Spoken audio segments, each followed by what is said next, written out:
খালা বাদাম শোয়া কত করে? কত? 30 টাকা। আমরা 100 বাদাম দিয়ে না আমাদের। আপনি কি এখানে প্রতিদিন এই আসেন এখানে? হ্যাঁ বাবা। আচ্ছা, কয়টা থেকে কয়টা পর্যন্ত থাকেন এখানে? 11টা 10টা। সকাল 10টা থেকে শুরু করেন? না, এই বিকাল 4 থেকে। ও ভাই নেন নেন। আর এই যে এটা বুট না, এই বুট কত করে? ছোলা ছোলা তো 30 টাকা করে শোয়া, বাদামও 30 টাকা করে। আর এই যে বুট এটা 25 টাকা করে। তাহলে আমাদের 100 বুট দেন। বুট কি অনেক শক্ত হবে? আচ্ছা, আমি একটু খেয়ে দেখি।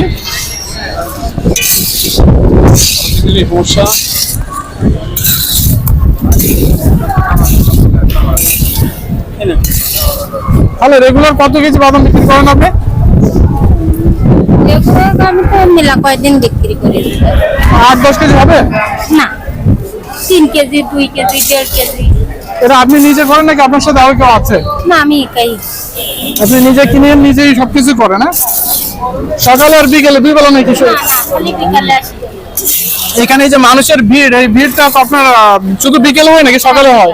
বিকালের টাইমে হয়, 5টার দিকে হয়। 5টা থেকে এখানে ভিড় হয়। 8-9টা পর্যন্ত থাকে মানুষ এখানে। 10টা 11টা। আপনি থাকেন কয়টা পর্যন্ত? আমরা 10টা 11টা, তোমার লোকজন যত সময় আছে আমরাও আছি।